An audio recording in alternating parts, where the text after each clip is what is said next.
Sushil ji, good morning.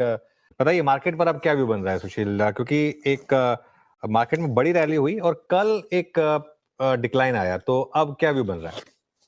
देखिए, ये रोज-रोज के राइजेज़ एंड डिक्लाइन से ज़्यादा अनुज, मुझे आपसे सप्ताह में एक बार बात करने का मौका मिलता है और पिछले वीक मिला नहीं। तो मैं आपको एक अनोखी चीज़ दिखाना चाहता हूँ शुरुआत। आपको पिछली बार भी मैक्रो पे बात करके मज़ा आया था।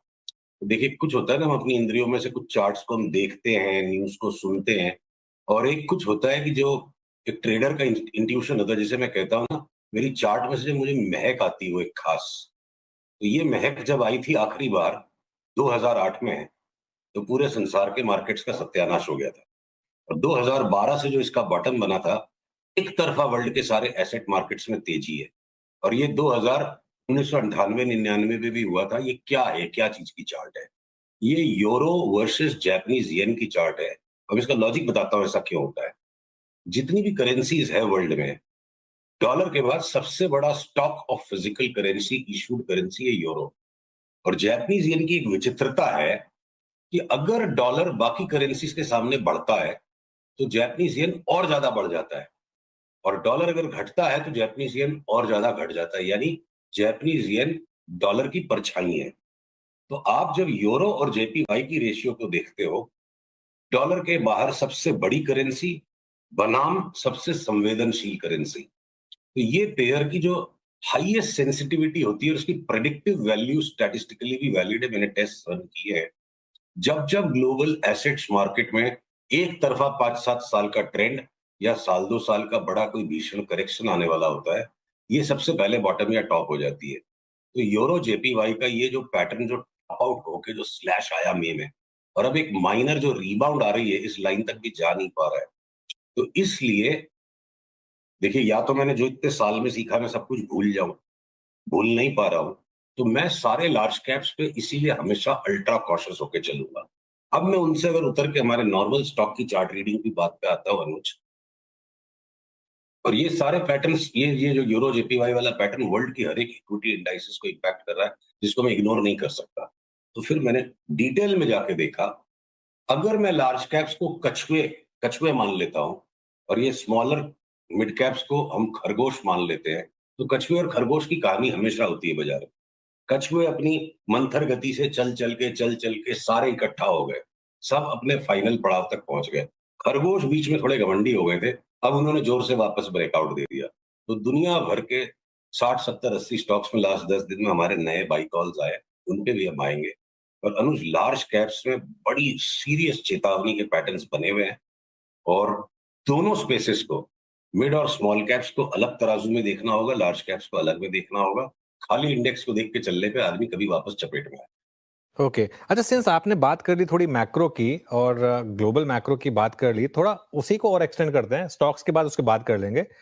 चाइना में जो हुआ, वो उसको कैसे देख रहे हैं आप? और एक जो रिस्क बन रहा है कि अब चाइनीज मार्केट यहाँ से बहुत बड़ी आउट परफॉर्मेंस दिखा सकती है, क्या वो टाई इन कर रही है आपके इस व्यू से कि लार्ज कैप में करेक्शन आ सकती है? देखिए, ये बात अपनी बहुत स्पष्ट शब्दों में हुई भी थी कि bull is going into the China shop. एक मैंने सरकास्टिक तरीके से आपको कहा भी था कि bull is going into the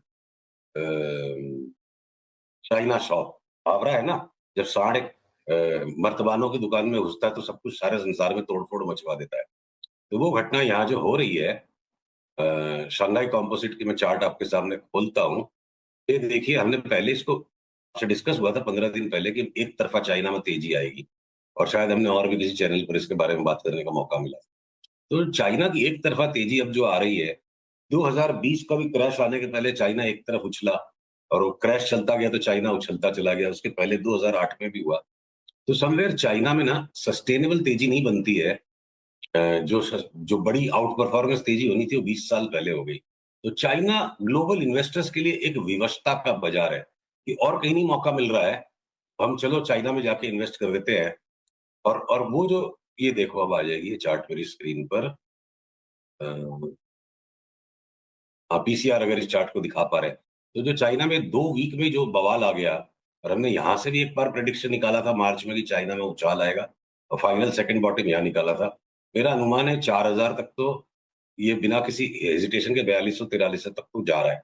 3300 वाला भी अगर 4200-4300 जा रहा है, तो चाइना पैसा खींच रहा है, अंदर एक जस्टिफिकेशन है, पर डेस्परेशन में भी फंड्स को कहीं पैसा डालना है।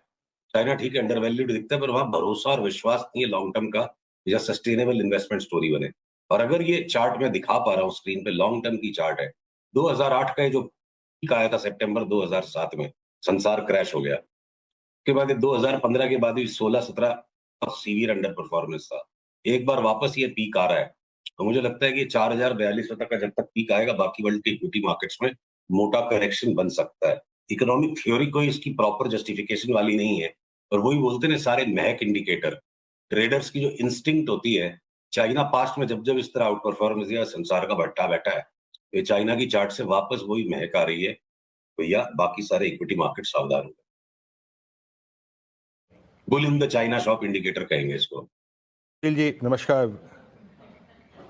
ओके, आपने यहाँ पे ग्लोबल मार्केट्स की बात करी, स्पेशली चाइनीज मार्केट की प्लेसमेंट को समझाया। अभी हाँ, अब ट्रेडर्स बंधुओं के लिए राय क्या है? सबसे पहले आपके वो प्रिफर्ड आइडियाज जो कि लॉन्ग्स के हैं और शॉर्ट के हैं, अगर कुछ क्लासिफाई कर पाए तो। चलिए हम उन्हें नाम लेके भी बात करेंगे।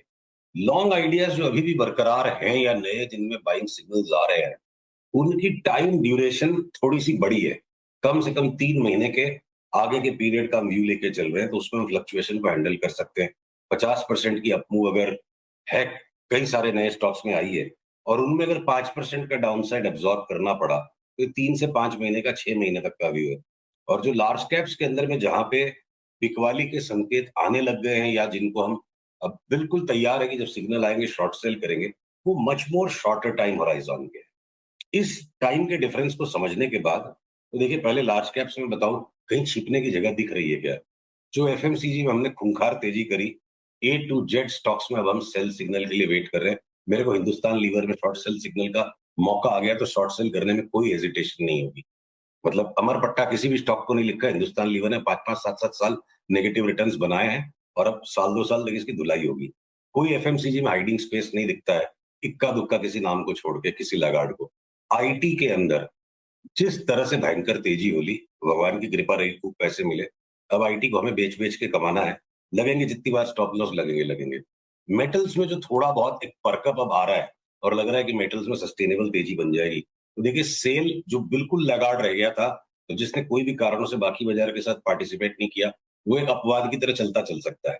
एनएमडीसी में जो बढ़िया पैटर्न ब्रेकआउट आ गया, और हमें एनएमडीसी यहाँ से भी 30% बढ़ता लगता है, वो एक एक्सेप्शन है। नालको हिंडाल्को जो कॉपर की सिजलिंग रैली हो गई उस पे है, हो सकता है कॉपर की वो रैली भी पीटर आउट हो जाए, तो डेंजरस है। और उसके पीछे मैं टाटा स्टील ले लूं या जिंदल स्टील ले लूं, ऐसी कहीं भी चार्ट्स नहीं है। ये जेएसडब्ल्यू स्टील, टाटा स्टील, ये सब कुटने पिटने के लिए तैयार बैठे हैं, सिग्नल नहीं है, जब आएंगे तब हम बेचेंगे। तो मेटल्स में अलग अलग डिविजन है। ऑटो के स्टॉक्स में अगर टाटा मोटर्स ने धर धुलाई अच्छा मोटा करेक्शन कर लिया, और अब अगर वो अप ट्रेंड में है, तो मैं बाकी के ऑटो से स्टॉक्स को देख के कि बजाज ऑटो या हीरो होंडा जो लग रहा है ऊपर 20, 25, 50 माले पे चढ़े हुए हैं, और बंजी जंपिंग नहीं, ये बिना पैराशूट के कूदेंगे सारे स्टॉक्स नीचे, तो इसका मतलब ये नहीं मैं टाटा मोटर्स को बेचूंगा, मैं सिलेक्टिवली टाटा मोटर्स पे लॉन्ग रहूंगा। तो मेटल हो गया, ऑटो हो गया, बैंक्स। बैंक निफ्टी के अंदर ये एचडीएफसी बैंक बढ़ गया और न्यू हाई आ जाएगा। चार्ट का पैटर्न आप देखोगे ना, बहुत ही गंदा टाइप का पैटर्न है, और ये बाजार के छद में है, इनसे हमें सावधान रहने की जरूरत है। देखो एचडीएफसी बैंक में सिर्फ डबल टॉप बना है ये देखो डबल टॉप बना है। पीसीआर प्लीज इस चार्ट को दिखाइए, बहुत इंपॉर्टेंट है। और ये एक बार शिष्टाचार के लिए हमने ट्रेडिंग का 1500 तक का व्यू नाप दिया। मैं बोलता हूँ इन्वेस्टर्स को, ये long term top out process है, और हम लोग लॉन्ग टर्म अप के अपर एंड की रेंज पे है। तो बैंक निफ्टी में जितने भी लार्ज बैंक इंक्लूडिंग कोटक, हम बार बार बेच के लेंगे।